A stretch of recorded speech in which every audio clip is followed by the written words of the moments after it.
오늘 이 시간 우리에게 주신 하나님의 말씀은 우리 이사야 41장 우리 8절에서 16절까지의 말씀을 우리 함께 교독하겠습니다. 야곱아 나의 벗 아브라함의 자손아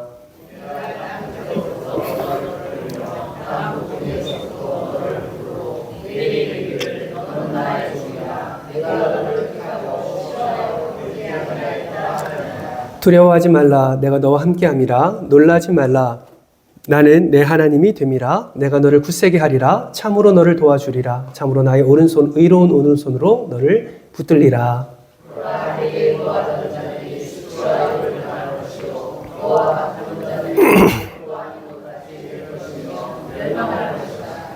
내가 찾아도 너와 싸우던 자들을 만나지 못할 것이요 너를 치는 자들은 아무것도 아닌 것 같고 허무한 것 같이 되리니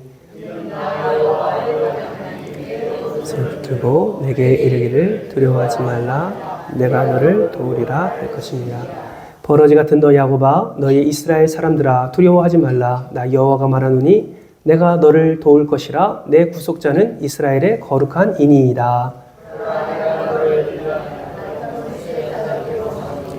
내가 산들을 쳐서 작은 산들을 겨같이 만들 것이라. 같이 있습니다. 내가 그들을 까부른즉 바람이 그들을 날리겠고 회오리 바람이 그들을 흩어버릴 것이로되 너는 여호와로 말미암아 즐거워하겠고 이스라엘의 거룩한 이로 말미암아 자랑하리라. 아멘.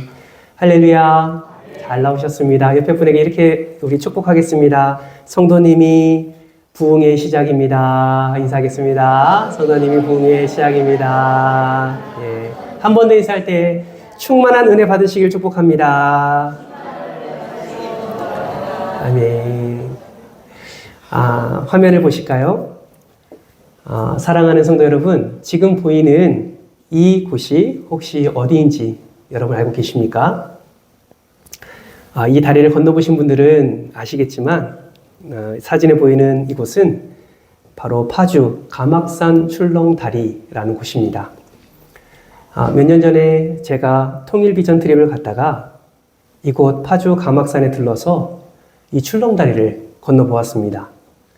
다리를 건너기 전에 두 눈으로 볼 때 이 다리는 정말 튼튼해 보였습니다. 실제로 한번 알아보니까 이 다리는 40mm짜리 케이블이 4겹으로 묶여져서 양쪽 위아래 다리를 지탱하면서 몸무게 70kg 되시는 성인 900명이 동시에 통행이 가능한 그런 다리였습니다. 초속 30m로 강풍이 불어도 견딜 수 있을 만큼 튼튼한 다리라는 것이죠. 그래서 저는요, 이 다리를 보자마자 이렇게 생각을 했습니다. 이게 뭐 출렁다리야. 출렁거리지도 않겠구만. 이런 생각을 했습니다. 그런데요, 실제로 그 다리를 건너는데, 제 심장이요, 아주 쫄깃쫄깃해지는 느낌을 경험하게 되었습니다. 언제 쫄깃쫄깃해진지 아십니까? 첫 번째는 다리를 건너다가 아래를 쳐다보니까, 이거는 뭐 감당이 안 되더라고요. 떨어지면 즉사하겠다라는 생각에 저도 모르게 다리가 후들거리기 시작했습니다. 두 번째는 바람이 부는데요, 다리가 흔들리더라고요. 초속 30m 강풍이 불어도 견딜 수 있는 다리로 설계는 되었지만 바람이 분다고 안 흔들리는 건 아니었습니다. 그래서 높은 지대에 있다 보니 바람이 강하게 불었고 그 바람 때문에 다리가 좌우로 흔들릴 그런 경험을 해보게 되었습니다. 심장이 쫄깃쫄깃해지니까 다른 게 눈에 뵈지 않더라고요.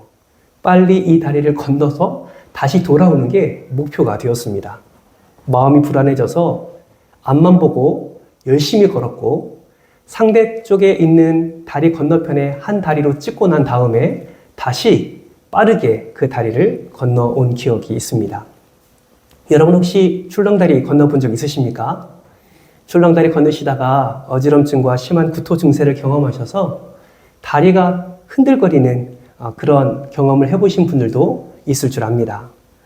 사랑하는 성도 여러분, 이 출렁다리에서 불안과 두려운 감정을 경험하지 않으려면 여러분 어떻게 해야 될까요? 출렁다리를 건널 때 심장이 쫄깃쫄깃해지는 이 감정을 경험하지 않으려면 여러분 어떻게 되겠습니까? 방법이 있을까요? 없을까요? 있습니다. 그 방법이 뭘까요? 뭐라고요? 궁시렁 내지 마시고 뭐라고요? 아, 맞습니다. 맞습니다. 뭔 소리인지 못 알아들었는데 정답을 말씀해 주신 것 같아요. 뭐예요? 시선을 고정시키면 됩니다. 시선을 아래 두는 것이 아니라 앞에 있는 시선을 고정하고 가게 되면 다리가 흔들려도 우리는 안정감을 누릴 수 있고 그 산의 풍경을 감상하면서도 우리는 안전하게 건널 수 있다라는 것이죠. 여러분, 시선을 고정한다. 이것은요, 우리 신앙생활에 있어서 너무나 중요합니다.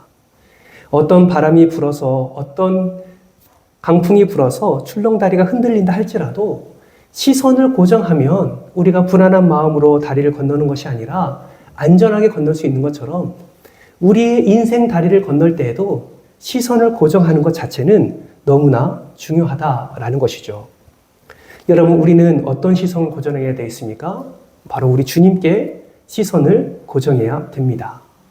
주님께 시선을 고정하지 않으면 때로는 바람에 그 시선을 고정하게 되면 때로는 저 아래 낭떠러지와 같은 그곳에 시선을 두게 되면 우리는 불안하기 때문에 그렇습니다. 이거를 직접 경험해 본 제자가 있지요. 누굽니까? 베드로입니다. 물 위를 걸을 때 무엇을 보니까? 바람이 불고 파도가 치는 것을 보니까 마음이 두려워하니까 베드로의 몸이 어떻게 되었습니까? 점점 가라앉는 것을 경험하게 되는 것이죠. 우리의 삶이 이와 같습니다. 도우시는 하나님께 시선을 두지 않으면 우리는 작은 바람에도 흔들릴 수밖에 없는 갈대와 같은 인생을 살게 되는 것입니다. 그렇다면 우리는 날마다 삶 속에서 도우시는 하나님의 은혜를 경험하기 위해서 하나님께 시선을 고정해야 되는데 그 고정하는 것 외에 무엇을 더 해야 할까요? 오늘 이 시간에는 두 가지를 함께 살펴보려고 합니다. 첫 번째는 우리가 어떤 존재인지를 여러분 기억해야 됩니다. 오늘 본문 말씀에서 하나님께서 여러 상황 또 누구에게 무엇을 말씀하고 있는 것을 우리는 확인할 수 있습니까? 여러분, 오늘 본문 말씀은 바벨론 포로로 잡혀간 유다 백성들에게 그들을 어떻게 구원을 베풀어 주실지에 대해서 지금 말씀하고 있습니다. 여러분, 바벨론 아주 강한 나라를 의미하지요. 그러나 그 바벨론은 넓은 의미로는 세상을 의미하기도 합니다. 여러분, 세상은 자기들의 주장이 옳다고 말합니다. 민족들은 각자 자신의 품은 뜻이 있고 그것을 이룰 힘이 있다라고 스스로를 자랑합니다. 그래서 스스로 연합하게 되고 그래서 스스로 그 죄의 길을 걸어가는 것을 보게 되지요.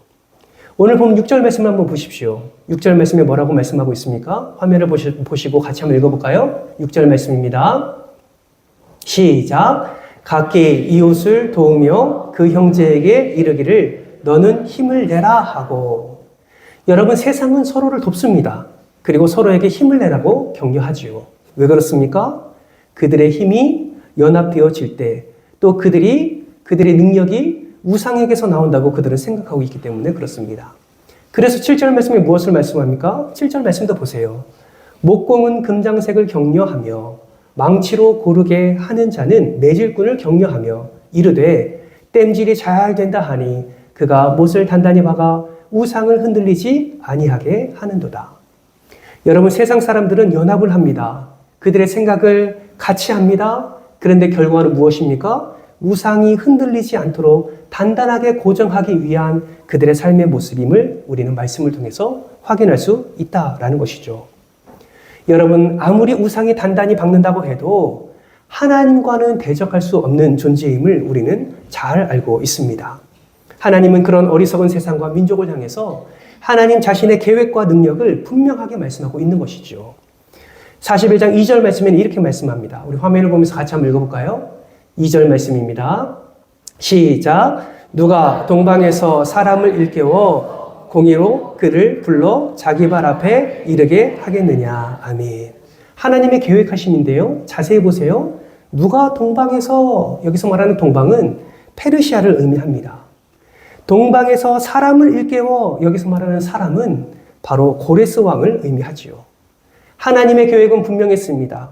동방의 한 사람, 고레스라는 사람을 일으켜 세워서 바벨론을 칠 것이고 고레스의 칼이 바벨론은 쳐서 티끌처럼 만들 것이고 고레스의 활이 그들을 흩어서 건물처럼 날리게 하겠다라고 그렇게 성경은 말씀하고 있는 것입니다. 이것이 이스라엘 백성, 그 당시 포로로 잡혀간 유다 백성들을 구원하시는 하나님의 방법이라고 말씀하고 있는 거예요. 그러면서 유다 백성들을 향해서는 뭐라고 말씀하십니까? 오늘 본문 8절 말씀입니다. 8절 말씀 한번 보시면 무엇으로 시작합니까? 그러나 라고 시작합니다. 여러분, 그러나는 앞과 뒤의 내용이 상반될 때 쓰는 접속 부사가 그러나이지요. 다시 말하면 바벨론은 동방에 한 사람을 세워서 그 고레스를 세워서 그들을 멸할 것인데, 그러나 유다 백성들에게는 그렇게 하지 않을 것임을 하나님께서 분명하게 말씀하고 있습니다. 8절 이후의 말씀을 보세요. 그러나 다음에 무엇을 말씀합니까? 나의 종 너 이스라엘아, 내가 택한 야곱아, 나의 벗 아브라함의 자손아 라고 말하는 것을 보게 됩니다. 이것은 무엇을 의미합니까? 지금 유다 백성이, 지금 예수의 이름으로 모인 우리가 어떤 존재인지를 분명하게 말씀하고 있는 거예요. 하나님이 무엇을 말씀하세요? 유다 백성들에게 너는 나의 종 이스라엘이야. 너는 내가 택한 야곱이야. 너는 나의 벗 아브라함의 자손이야 라고 말씀하고 있는 거예요. 여러분, 구원의 은혜라는 축복을 누리기 위해서 우리가 알아야 될 공식이 하나가 있습니다. 여러분, 그것이 무엇인지 아십니까? 우리가 구원의 은혜라는 축복을 누리기 위해서 알아야 할 공식은 바로 이거예요. 축복이 먼저가 아니라 회복이 먼저라는 사실입니다. 축복이 먼저가 아니라 무엇이 먼저라고요? 회복이 먼저예요. 복을 누리고 싶으십니까? 구원의 은혜를 누리고 싶으십니까? 가장 중요한 것은 여러분의 회복이 먼저 일어나야 한다라는 것입니다. 그 회복이 무엇입니까? 그것은 바로 정체성에 관한 회복이다라는 것이죠. 하나님은 우리를 축복하시기 위해, 우리를 구원하시기 위해 특별한 계획과 방법을 준비하셨습니다. 고레스 왕을 통하여서 바벨론을 무너뜨리고 우상을 무너뜨리고 유다 백성들을 구원시키고자 하는 그 하나님의 놀라운 계획이 분명히 있으셨어요. 그런데 한 가지를 아셨습니다. 유다 백성들이 바벨론 70년 동안 포로 생활하면서 그 바벨론의 문화와 교육과 사상과 가치관에 사로잡혀서 하나님의 백성임을 인지하지 못하고 인식하지 못하는 삶을 살아가는 자들이 너무나 많다라는 사실을 하나님은 알게 되셨던 것입니다. 그래서 하나님이 택한 자가 어떠한 자인지, 하나님이 능력의 은혜를 받을 자가 어떠한 자인지 먼저 회복할 수 있도록 하나님께서 그들에게 그들의 정체성을 분명하게 선포하시는 것이죠. 너는 나의 종 이스라엘이야. 너는 내가 택한 야곱이야. 너는 나의 벗 아브라함의 자손이야. 여러분, 이러한 정체성을 회복시키니 그들의 인생이 어떻게 되었습니까? 하나님의 계획과 방법대로 고레스 왕을 일으키셔서 바벨론을 무너뜨리십니다. 유다 백성들은 고레스 왕을 통해서 예루살렘으로 귀환하게 됩니다. 하나님의 종, 하나님의 정체성을 회복한 유다 백성들은 1차, 2차, 3차로 나뉘어서 고국으로 귀국하게 되었고, 그 예루살렘에서 성전을 재건하게 되었고, 성벽을 다시 세우게 되었고, 그렇게 하나님의 사람으로, 하나님의 종으로, 그리고 이스라엘의 자손으로 하나님께 다시 한번 세움을 받게 되었습니다. 여러분, 오늘날도 마찬가지죠. 우리의 삶이 얼마나 어렵습니까? 예배와 삶이 균형을 이룰 때 하나님의 백성으로서 건강한 신앙생활을 할 수 있는데, 삶이 무너지다 보면 예배도 무너지게 됩니다. 그러다 보니 세상의 포로가 되어서 세상의 문화와 세상의 교육과 세상의 가치관에 사로잡혀서 불안과 두려움 속에 살아가는 이들이 너무나 많다라는 것입니다. 분명 예수 그리스도가 나를 위해서 십자가에 죽으심을 분명히 믿는데, 그분이 부활하셨고 그분이 우리를 위해서 지금도 하늘 우편에서 기도하고 계신다는 사실을 분명히 믿는데, 하나님의 자녀로서의 삶이 아니라 세상과 타협하며 그렇게 살아가고 있는 자들이 너무나 많다라는 것입니다. 여러분, 그거 아십니까? 하나님은 지금도 저와 여러분의 삶을 바라보시면서 그렇게 신앙과 믿음과 삶의 균형을 이루지 못하는 우리의 삶을 바라보시면서 우리 하나님은 지금도 안타까워 하십니다. 우리에게 복을 주고 싶은데, 구원의 은혜를 베풀어 주고 싶은데 그 은혜를 깨달을 수조차 없는 우리의 영적 침체를 하나님은 보시고 우리 주님은 슬퍼하고 계십니다. 사랑하는 성도 여러분, 지금 어떤 어려움을 겪고 계십니까? 혹여나 삶의 어려움 때문에 예배의 제단이 무너져 있지는 않으십니까? 주일에는 나와서 함께 예배드림이 너무 감사한데 삶 속에서의 예배의 제단, 거룩한 산 제물이 되어서 하나님이 기뻐하시고 선하시고 온전하신 뜻이 무엇인지를 분별하며 하나님의 말씀으로 살아가야 되는 그 산 제물이 되어야 할 우리의 삶이 여러분 현재 무너지고 있지는 않으십니까? 여러분 기억하십시오. 축복이 먼저가 아니라 회복이 먼저입니다. 오늘 이 시간 이 말씀을 통해서 하나님은 우리의 정체성도 회복하기를 원하십니다. 여러분 우리가 어떤 존재입니까? 한번 가슴에 손을 얹고 따라해 볼까요? 나는 하나님의 종 이스라엘입니다. 더 크게 나는 하나님이 택한 야곱입니다. 나는 아브라함의 자손입니다. 나는 그리스도인입니다. 아멘이십니까? 이것이 우리의 정체성이에요. 여러분 힘드십니까? 내가 어떤 존재인지를 먼저 생각하십시오. 바람이 붑니까? 인생의 다리가 흔들립니까? 여러분 내가 어떠한 정체성을 가지고 살아가야 되는 존재인지를 여러분 반드시 먼저 기억하시길 바랍니다. 우리의 정체성이 먼저 회복될 때 그 자리에 하나님의 축복이 임하게 될 줄 믿습니다. 날마다 도우신 하나님을 경험하기 위해 우리는 어떻게 해야 될까요? 두 번째는 전능하신 하나님을 우리는 믿어야 합니다. 사랑하는 성도 여러분, 믿음의 반대말이 무엇인지 아십니까? 믿음의 반대말은 불신이 아니라 의심입니다. 의심은 특정 대상을 잘 알지 못해서 믿지 못하고 이상히 여기는 상태를 의심이라고 우리는 말을 하죠. 여러분 혹시 의심해 본 적 있으십니까? 가까운 가족이든지 아니면 지인이든지 여러분 누군가를 의심해 본 적이 있으신가요? 아무도 없으셔서 다행입니다. 대답을 안 하시는 분이 아무도 의심을 안 하시는 것 같아요. 저만 나쁜 놈 된 기분입니다. 여러분 의심하기 시작하면요. 그 사람을 볼 때마다 의심이라는 안경으로 쳐다볼 수밖에 없습니다. 분명 그 사람은 그런 의도로 말하고 행동한 것이 아닌데 그 사람을 보는 나는 그 사람이 잘못된 마음으로 그 말을 하고 그 행동을 한다고 생각하는 것이죠. 여러분 의심은요 진짜 무섭습니다. 여러분 그거 아십니까? 같은 부부가 인꼬부부로 소문나고 40년, 50년 살아도요 단 한 번 의심이 들어가기 시작하면 인꼬부부고 뭐고 다 깨어지기 마련입니다. 여러분 그거 아세요? 교회에서도요 의심이 한번 들어가기 시작하면 신뢰가 깨어지게 되고 교회 자체가 깨어지게 돼요. 종을 의심하기 시작하면 말씀이 들어가지 않습니다. 종을 의심하기 시작하면 예배가 되지 않아요. 종을 의심하기 시작하면 교회를 떠나게 됩니다. 여러분, 이 의심이라는 것은요, 굉장히 위험하고 굉장히 정말 중대한 사안입니다.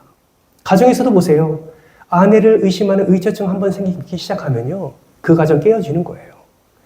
남편을 의심하는 의부증이 생기면 남편이 아내가 남편을 그렇게 믿지 못하면 여러분 그 가정은 쉽게 깨어지게 됩니다. 더 심각한 건 무엇인지 아십니까? 우리를 사랑하는 그 하나님의 사랑을 우리가 의심하기 시작하면요. 여러분 그 하나님을 믿지 못하고 떠나는 일들이 너무 비일비재하게 일어나게 된다라는 것이죠. 삶의 풍파와 삶의 어려움 너무나 힘듭니다. 지푸라기라도 잡고 싶은 심정이 우리 삶에 있습니다. 그런데 한번 그 상황 속에서 하나님이 살아계신 거 맞는지 하나님이 나와 함께하는 거 맞는지 그 의심이 들기 시작하면요. 여러분 그 의심으로부터 시작되는 그 불신의 싹은 하나님과의 관계를 깨트리게 하는 시작점이 된다는 사실을 우리는 반드시 기억하셔야 됩니다. 여러분 지금 이스라엘 백성들이 이런 마음이에요. 여러분 생각해 보세요. 예루살렘이 망할 때에 얼마나 하나님께 기도했겠습니까? 예루살렘이 망할 때에 바벨론이 쳐들어오기 전에 예루살렘이 망할 때에 얼마나 힘들었겠어요. 여러분 바벨론이 한 번 쳐들어와서 한 번 확 망한 게 아니에요. 바벨론이 4차 공격을 시도합니다. 한 번 들어와서 먹고 한 번 들어와서 또 먹고 그렇게 해서 데려가고 이런 일들이 반복되고 있어요. 여러분 기도할 때 얼마나 마음을 다해서 기도했습니까? 하나님 우리나라 살려주세요. 하나님 예루살렘 성전만큼이라도 살려주세요. 하나님 성전의 기물 빼앗기지 않도록 도와주세요. 얼마나 많이 기도했습니까? 근데 결과는 뭐예요? 다 빼앗겼습니다. 예루살렘 성전이 무너졌습니다. 불탔습니다. 많은 백성들이 다 죽임을 당했어요. 여러분, 여기서 끝나지 않죠. 겨우 목숨을 건져서 바벨론 포로로 잡혀갔는데 그곳에서 포로 생활이 너무나 힘듭니다. 빨리 해방되고 싶습니다. 여러분, 얼마나 기도했겠습니까? 밤새도록 기도했을 겁니다. 다니엘처럼 시간을 정해서 하루에 3번씩, 어떤 이들은 4번, 5번도 기도하지 않았겠습니까? 근데 결과는 뭐예요? 10년이 지나도 20년, 40년, 50년, 60년이 지나도 그 해방의 문은 열리지 않는 거예요. 자식의 자식은 계속 포로 생활을 하고 있습니다. 여러분, 이러한 삶의 고충과 어려움을 겪을 때마다 무엇이 생긴다고요? 의심이 생긴다고요.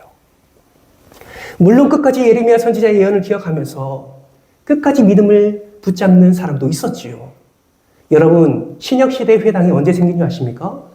바벨론 포로기에 생긴 것이 회당이에요.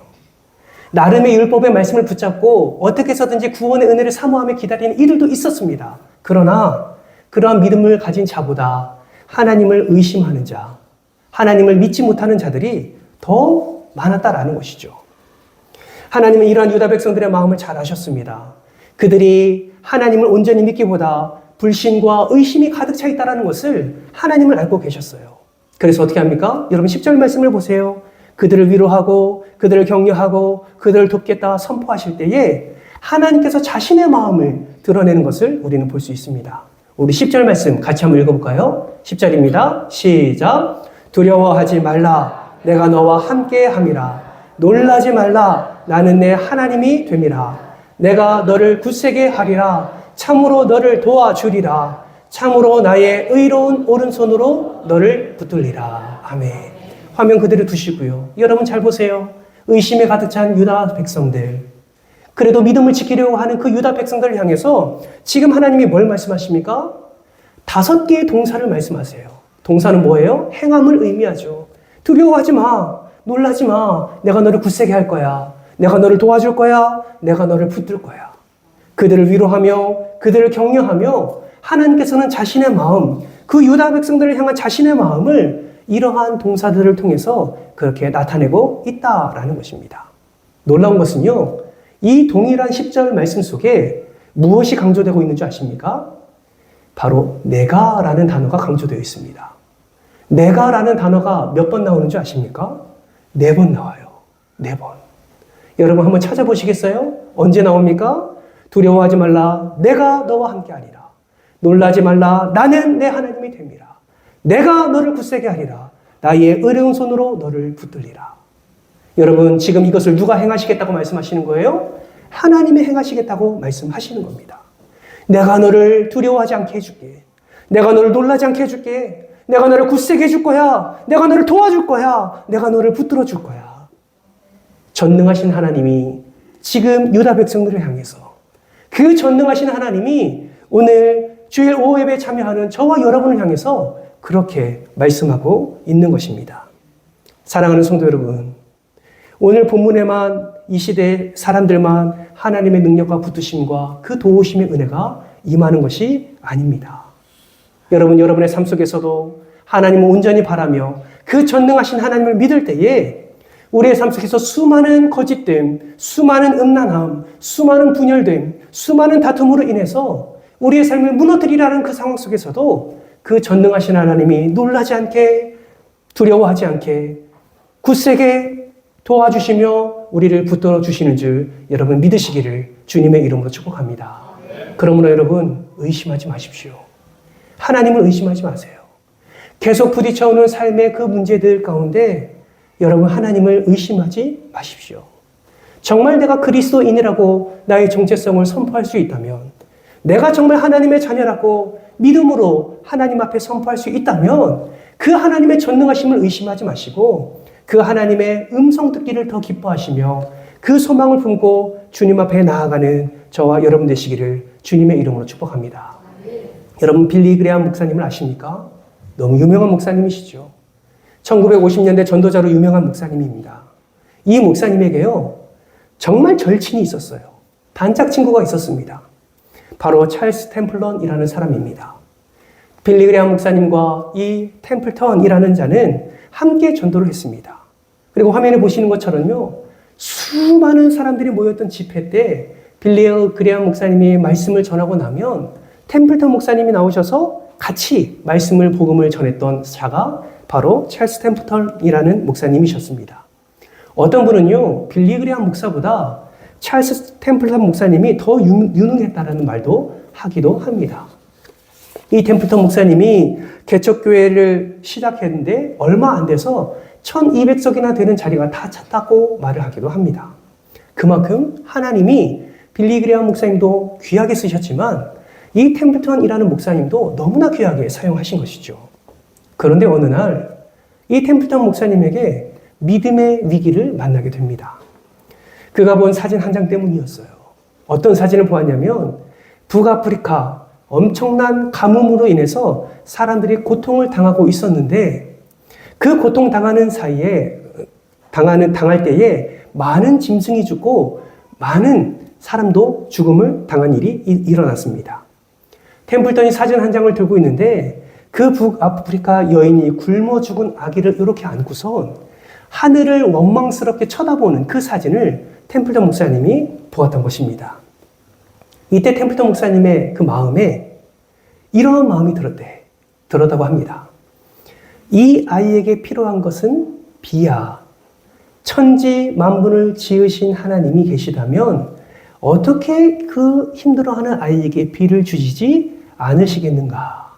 이러한 생각이 들기를 시작했다라는 거예요. 하나님을 믿고 복음을 증거하는 삶을 살았는데 이러한 의심의 한 줄기 빛이 그의 머릿속에 생기기 시작하자 그 의심은 걷잡을 수 없이 번져가기 시작합니다. 그러면서 이 목사님의 믿음이 흔들렸다라고 합니다. 그리고 나서 어느 순간부터 이 복음을 전한 템플턴 목사님은 하나님으로부터 얼굴을 돌렸다고 합니다. 예수님도 포기했고 딴 길로 갔다고 합니다. 빌리 그레이엄 목사님은 끝까지 복음을 전하는 일에 애썼지만 함께 복음을 전했던 템플턴 목사님은 그 믿음을 의심으로 말미암아 내어버리게 되었고 계시는지 안 계시는지 알지도 못하는 그분을 어떻게 믿냐라고 이야기를 하면서 오히려 그의 안에 있는 신앙을 거부하게 되었다라는 것이죠. 사랑하는 성도 여러분, 질문합니다. 여러분의 믿음은 견고하십니까? 우리 믿음이 엄청 대단한 것 같지요. 여러분 그렇지 않습니다. 우리는 연약해서 우리의 믿음이 쉽게 흔들릴 때가 얼마나 많은지 모릅니다. 내가 연약해서 상황과 문제와 어떤 사건에 따라서 한순간에 쉽게 믿음을 내어버릴 때가 너무나 많습니다. 여러분 혹여나 그럴 때 우리는 어떻게 해야 될까요? 여러분 이 어려운 시기에 더욱더 전능하신 하나님을 믿고 의지해야 될 줄 믿습니다. 이것은 목사도 장로도 권사도 다 포함되는 이야기예요. 어느 한순간에 우리의 믿음이 그저 쓰레기통에 버려지게 될지 모릅니다. 여러분 더욱더 전능하신 하나님을 바라보시기 바랍니다. 혹여나 내 안에 작은 의심이라도 있다면 여러분 그거 하나님 앞에 갖고 나와서 해결하셔야 됩니다. 그렇지 않으면 우리도 템플턴 목사님처럼 언제 그 믿음, 그 신앙을 거부할지 모릅니다. 바라고 소망하기는 하나님의 전능하심을 의심하는 것이 아니라 그 의심을 뛰어넘는 온전한 믿음을 소유함으로 어려운 시기를 넉넉히 이겨나가는 저와 여러분 되시기를 주님의 이름으로 축복합니다. 말씀을 정리합니다. 행복은 어떻게 설계되는가의 저자 폴 돌런이라는 분은 어렸을 때 말을 많이 더듬었다고 합니다. 그래서 사람을 많이 피해 다녔대요.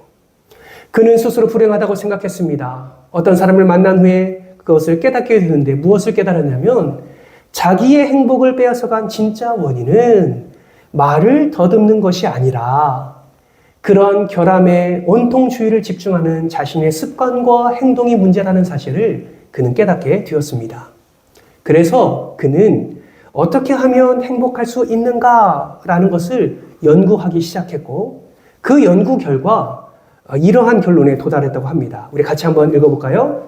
우리 화면을 보면서 읽겠습니다. 시작! 행복은 우리가 어디에 집중하는가 그 행동에 달려 있다. 여러분은 지금 어디에 집중하고 계십니까? 혹여나 어려운 시기와 문제 가운데 여러분의 마음을 빼앗기고 있지는 않습니까? 여러분 오늘부터 더욱더 믿음의 시선을 하나님께 두시고 도우시고 여러분을 붙잡으시는 하나님께 집중하시기를 주님의 이름으로 축복합니다. 힘들 때 내가 어떠한 존재인지를 기억하십시오. 이번 한 주간 살아갈 동안에 아픔이 있습니까? 고통이 있습니까? 내가 어떠한 존재인지를 여러분 기억하시기 바랍니다. 그리고 전능하신 하나님께 내어 맡길 때에 성령 하나님의 놀라운 능력과 은혜가 여러분의 삶을 가득 채우게 될 줄 믿습니다. 하나님은 그러한 자를 도우십니다. 도울 뿐만 아니라 오늘 15절과 16절 말씀처럼 하나님이 여러분을 친히 세우셔서 하나님의 도구와 승리의 도구로 여러분의 인생을 사용하여 주실 줄 믿습니다. 바라고 소망하기는 지금도 살아계셔서 여러분을 도우시는 그 하나님과 이번 한 주간 동행하심으로 최고의 은혜를 누리시기를 주님의 이름으로 축원합니다. 이 시간 다 같이 말씀을 기억하면서 함께 기도의 자리로 나아가겠습니다. 이 시간 기도할 때에 주여 내가 누구인지를 더 분명하게 깨달을 수 있도록 도와주옵소서. 내가 어떤 은혜를 누린 자인지를 깨닫게 하여 주옵소서. 그 출렁다리처럼 바람에 흔들리는 우리의 인생이 우리가 그 바람을 바라보고 그 아래를 바라보며 우리가 불안함과 두려움 가운데 떠는 것이 아니라 우리의 시선을 하나님께 고정시키고 오직 내가 어떤 존재인지 전능하신 하나님을 얼마나 더 신뢰해야 되는지 더 깨닫고 주님의 은혜를 누리는 자가 될 수 있도록 은혜를 더해달라고 오늘 말씀을 기억하면서 우리 함께 주의 한번 외치고 통성으로 기도하며 나갑니다. 하나님 감사합니다. 오늘도 말씀을 통해서 이번 한 주간 우리가 살아가야 될 방향에 대해서 말씀해 주시니 감사합니다. 어려운 일을 당할 때마다 우리의 시선을 주님께로 고정시키고 우리의 정체성이 무엇인지를 다시 한번 분명히 깨닫게 하여 주옵소서. 전능하신 하나님을 바라보게 하시고 환경과 상황과 우리가 견뎌야 하는 그런 문제에 우리의 마음을 빼앗기지 아니하고 오직 채우시고 도우시고 붙잡으시고 놀랍지 않게 두려워하지 않게 우리를 인도하시는 하나님의 놀라운 사랑을 더 의지하며 나아가는 우리 모두가 되게 하여 주옵소서. 의심을 내어버리게 하시고 오직 믿음으로 예수 안에서 최고의 복과 은혜를 누리는 복된 한 주간 되게 하여 주시옵소서. 감사를 드리오며 사랑이 많으신 예수님의 이름으로 기도드리옵나이다. 아멘.